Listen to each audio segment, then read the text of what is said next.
સુરતના ઉધનામાં એક યુવાન પર ચપ્પુ વડે જીવલેણ હુમલાની ઘટના સામે આવી છે। લઘુશંકા કરવા બાબતે હુમલો થયો હોવાનું સામે આવતા પોલીસે તપાસ શરૂ કરી છે। સુરતના ઉધનામાં લઘુશંકા બાબતે એક યુવક પર જીવલેણ હુમલો થયો હોવાની ઘટના સામે આવી છે। દિનેશ ઉર્ફે બાબુ ગુલ્લાને મારવામાં આવ્યો છે। મિત્રના ઘર નજીક લઘુશંકા કરતા હુમલો કરવામાં આવ્યો છે।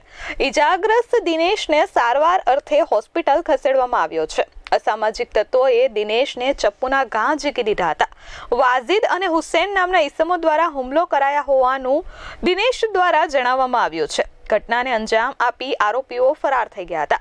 ઉધના પટેલનગર વિસ્તારમાં આ હુમલાની ઘટના બની છે। हाल उधना पुलिस से समग्र मामले तपास शुरू करी है।